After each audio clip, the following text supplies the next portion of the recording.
말씀은 로마서 11장 25절에서 36절입니다.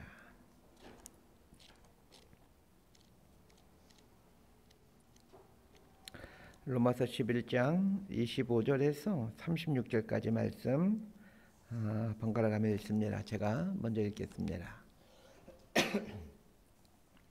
형제들아, 너희가 스스로 지혜 있다 하면서 이 신비를 너희가 모르기를 내가 원하지 아니하노니, 이 신비는 이방인의 충만한 수가 들어오기까지 이스라엘의 더러는 우둔하게 된 것이라.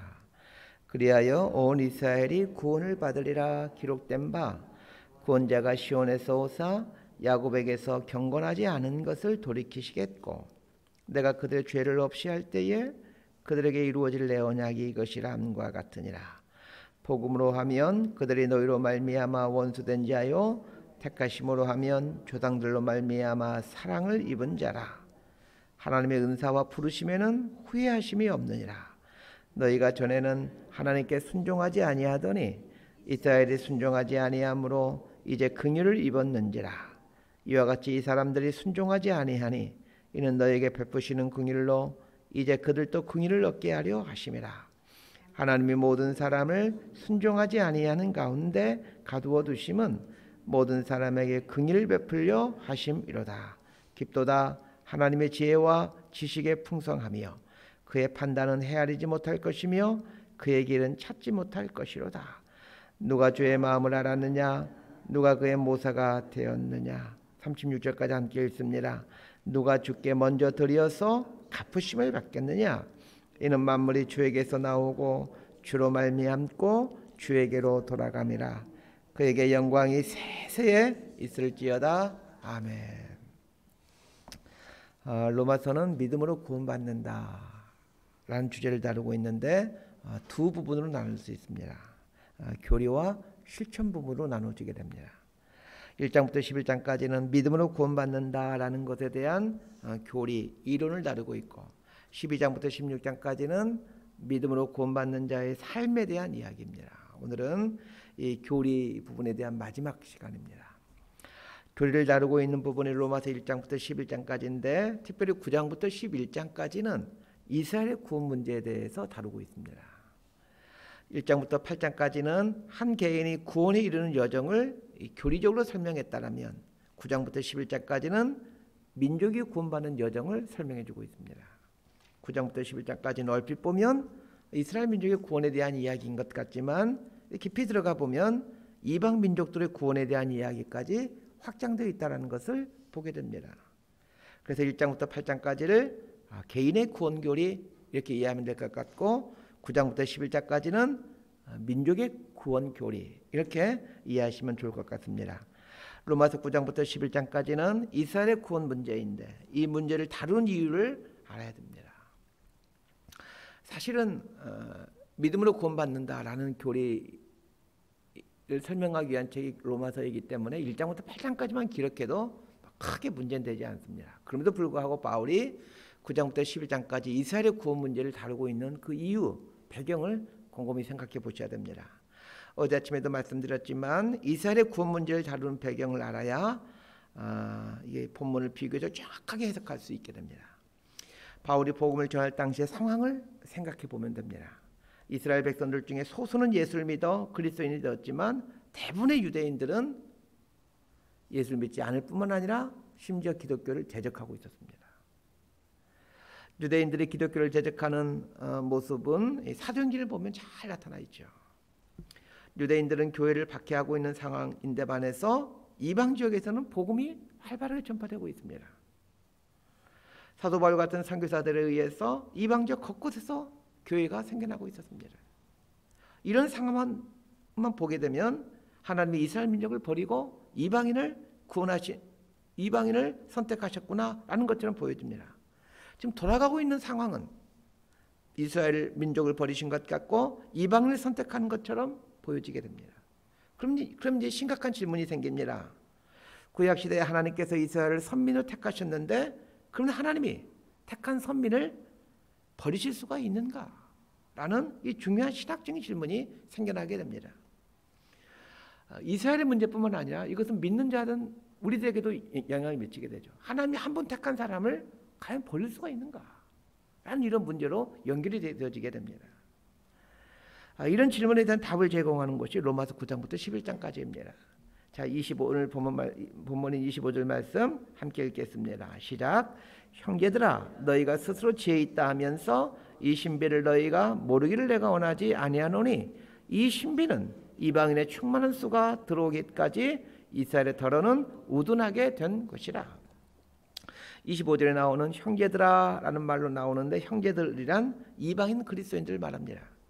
너희가 스스로 지혜 있다 하면서 이 신비를 너희가 모르기를 내가 원하지 아니하노니 이 신비는, 이렇게 말하고 있는데, 여기에 나오는 신비란 하나님의 구원의 신비입니다.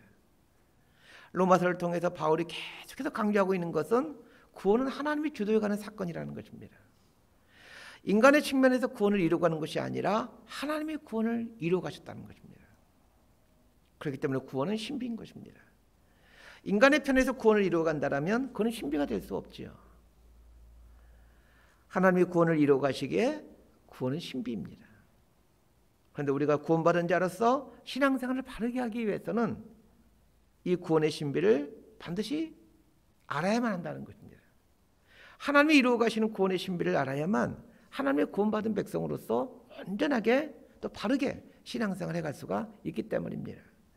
25절에 보면 형제들아 너희가 스스로 지혜 있다 하면서 이렇게 말하고 있는데, 왜 이방인들은 자신들이 지혜롭다고 생각했던 것일까요? 이 당시 지중해를 근간으로 하는 유럽 지역과 소아시아 지역은 헬라 철학이 융성하게 발전하고 있는 때였습니다. 기원전 400년경에 우리가 잘 알고 있는 그 철학자들이 있죠. 소크라테스, 플라톤, 아리스토텔레스, 이런 분들이 철학의 기초를 다 만들어 놓았습니다. 바울이 활동하는 당시에는 헬라 철학이 꽃을 피우고 있는 때였습니다. 이 철학이라는 말이 이 필라소피아라는 단어이죠. 이 필라소피아라는 단어는 지혜에 대한 사랑이라는 뜻입니다. 필로스와 소피아, 소피아가 지혜인데 필로스는 사랑이고, 지혜에 대한 사랑이라는 말이 철학에 대한 그 말의 뜻입니다. 이 헬라 철학에서 가장 중요하게 생각하는 것이 지혜입니다. 오늘 본문은 25절에서 너희가 스스로 지혜 있다라고 하면서 라고 말하는데, 왜 이렇게 말하고 있는지 이해가 되실 것입니다. 헬라인들은 이렇게 스스로 자기들이 철학에 깊이 있는 사람들이기 때문에 지혜롭다라고 생각하고 있었던 것입니다. 유대인들은 하나님이 보내신 메시아를 거부함으로 구원에서 점점 멀어져 가는 것 같고, 반면에 유대인들이 지옥의 땔감이라고 조롱하고 있었던 이방인들은 복음을 받아들임으로 구원을 받아가고 있는 상황이었는데, 이렇게 되는 것이 하나님의 신비한 섭리이다라고 바울은 얘기합니다. 하나님의 신비한 섭리를 바울은 이렇게 표현합니다. 이방인의 충만한 수가 들어오기까지 이스라엘의 더러는 우둔하게 된 것이라. 유대인들이 복음을 거부하게 되므로 도리어 이방인들을 구원받게 하는 것이 하나님의 구원의 신비라는 것입니다. 하나님의 이 신비 때문에 이방인인 저와 여러분이 하나님의 백성이 된 것입니다.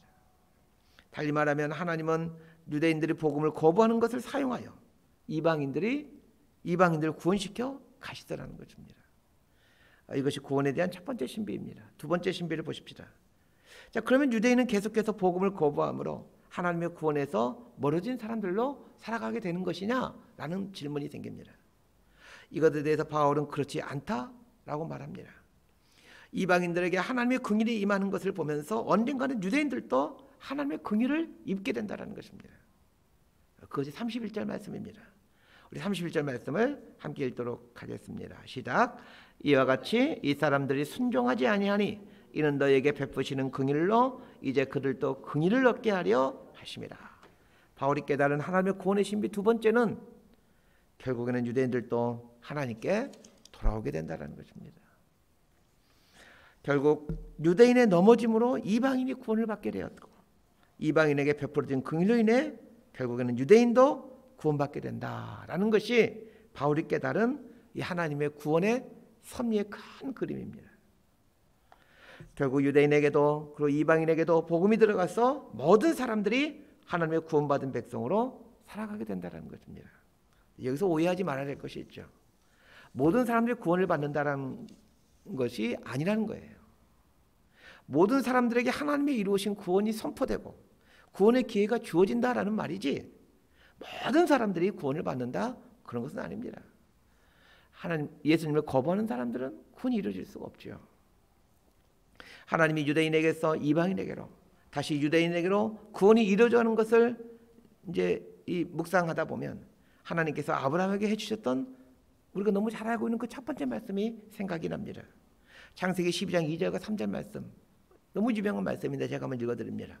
내가 너를 큰 민족을 이루고 너에게 복을 주어 네 이름을 창대하게 하리니 너는 복이 될지라. 너를 축복하는 자에게는 내가 복을 내리고 너를 저주하는 자에게는 내가 저주하리니 땅의 모든 족속이 너로 말미암아 복을 얻을 것이라 하신지라. 땅의 모든 족속이 너로 말미암아 복을 얻을 것이라. 하나님께서 아브라함에게 준 약속의 결론이 이 말씀입니다. 땅의 모든 족속이 너로 말미암아 복을 얻을 것이라. 자, 여기에 나오는 이 너란 1차적으로는 아브라함을 말하겠지만 2차적으로는 아브라함의 후손, 즉 유대인을 말합니다. 하나님께서 아브라함에게 약속하신 것처럼 하나님은 아브라함의 후손인 유대인을 통해서 땅의 모든 족속, 즉 이방인들이 구원받게 하신다는 것입니다. 물론 가장 이상적인 모습은 그 아브라함의 후손들인 유대인들이 하나님의 백성답게 살아가다가 하나님이 보내신 그 메시아이신 예수님을 온전히 받아들임으로 이 예수님을 온 민족과 열방에게 전해주게 하는 것이 하나님이 가장 원하시는 모습이었겠죠. 그러나 이스라엘 백성들은 그렇게 하지 않습니다. 그들은 하나님이 보내신 메시아를 거부해버립니다. 그렇다고 하나님의 계획이 무산됩니까? 그렇지 않습니다. 하나님은 이스라엘의 실패를 통해서도 땅의 모든 족속이 복을 얻게 된다라는 아브라함에게 해주셨던 당신의 약속의 말씀을 이루어 가십니다. 확신하건대 하나님이 가장 원하시는 모습은 유대인들이 굳건하게 섬으로 하나님 백성답게 살아감으로 모든 열방과 민족이 구원의 복을 받게 하는 것이었습니다. 그러나 유대인들이 그 역할을 하지 못하죠. 그래서 하나님은 그 유대인의 넘어짐, 유대인의 꺾어짐을 통해서 하나님의 긍휼이 온 열방으로 흘러가게 하셔 온 열방이 구원받게 하십니다. 어제 아침에 이걸 비유로 설명해 드렸죠. 어떤 아이가 광주에 사과를 이고 가다가 사과를 먹고 가는데 옆에 다른 친구를 졸졸 따라가면서 사과 하나만 달라고 하는데도 지 혼자만 먹습니다. 원래 하나님이 원하시는 것은 이 아이가 광주에 있는 사과를 친구들에게 나눠주는 것이었습니다. 자기도 먹고 친구들에게 나눠주는 것. 근데 이 아이가 돌불에 탁 넘어지죠. 그저 광주에 있던 사과가 쏟아지게 됩니다. 그래서 옆에 있던 친구들이 사과를 주워 먹게 되는 거죠. 마치 하나님이 이루어 가시는 이 열방에 대한 구원이 이런 모습입니다.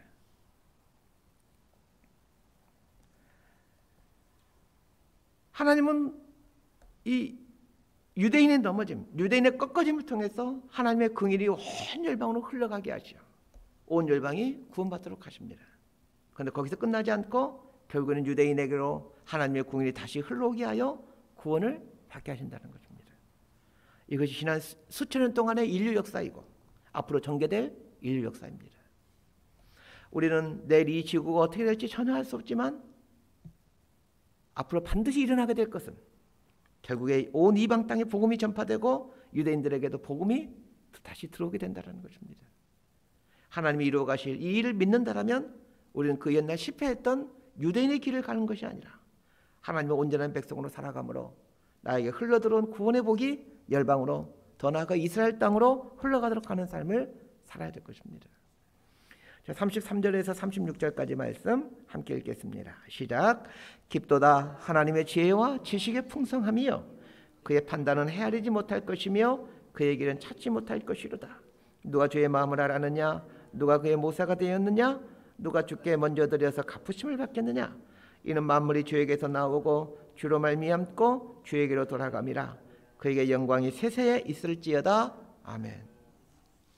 33절부터 36절은 이스라엘의 구원 문제에 대한 결론이기도 하면서 믿음으로 구원을 받는다라는 로마서 1장부터 11장까지의 결론 부분입니다. 바울은 하나님이 이루어 가시고 완성해 가시는 이 구원의 신비를 깨닫고는 감격하면서 이렇게 외칩니다. 깊도다 하나님의 지혜와 지식의 풍성함이요. 하나님이 이루어 가시는 이 구원의 신비는 너무나도 깊이가 있다는 것입니다. 구원의 신비가 너무나도 깊기에 대부분의 사람들은 이 구원의 신비를 알지는 못합니다. 이 구원의 신비를 알지 못하기에 자기 하고 싶은 대로 살아가는 것이죠. 바울도 그리했었죠. 하나님이 이루어 가시는 이 구원의 신비를 알기 전까지는 자신의 생각이 옳은 대로 그리스도인들을 핍박하면서 자기의 영광과 자기의 의를 드리는 삶을 살아왔습니다.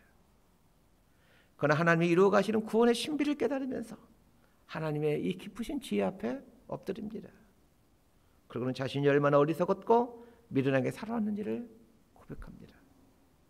그러하기에 바울은 최고의 학문에 이른 사람이었음에도 자신이 이룩한 학문의 깊은 것들을 내가 배설물로 여기노라 라고 고백하게 됩니다.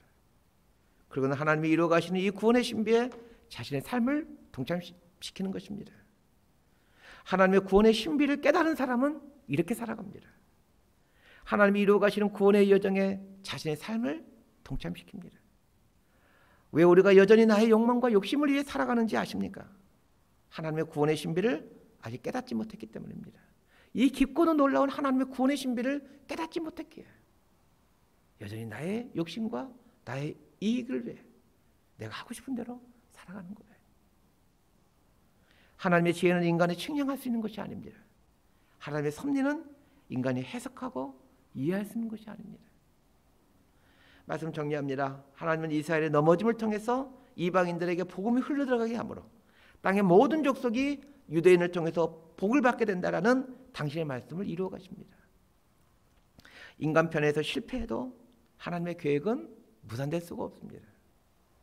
아브라함을 택하시고 이삭을 택하시고 야곱을 택하심으로 이스라엘 민족을 이루게 하시어 그들을 통해서 온 땅에 구원의 복을 주시려고 하는 것이 하나님의 본래 계획이셨습니다.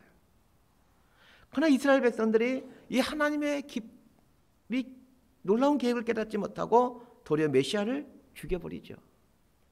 그럼에도 하나님은 이스라엘의 넘어짐을 통해서 온 이방 땅에 복음이 흘러들어가도록 하십니다. 인간은 실패해도 하나님은 실패하지 않습니다. 이 세상이 아무리 악하고 포악해도 하나님은 당신이 약속하신 것처럼 당신의 나라를 완성시켜 가십니다. 이 세상을 보면 점점 하나님의 나라에서 멀어져 가는 것 같습니다. 여러분, 이 세상을 돌아가는 걸 잘 보십시오. 점점 더 하나님의 나라가 이루어질 것 같은 어떤 가능성은 더 희박해져 가는 것 같습니다. 우리 이 땅의 교회를 보십시오.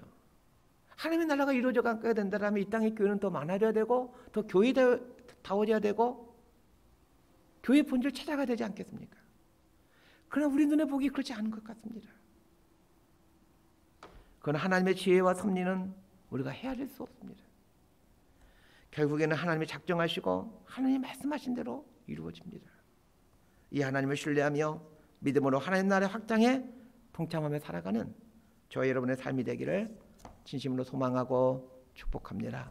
기도하겠습니다. 하나님이 이루어 가시는 구원의 신비가 참으로 신묘막직합니다. 하나님이 시작하시고 하나님이 이루어 가시는 이 구원의 신비를 깨달아 하나님의 구원의 확장에 우리 자신을 내어드리며 하나님 나라의 풍요로움을 누리며 하나님 나라 확장을 이루어가는 하나님 백성으로 살아가게 하여 주옵소서. 예수님 이름으로 기도드리옵나이다.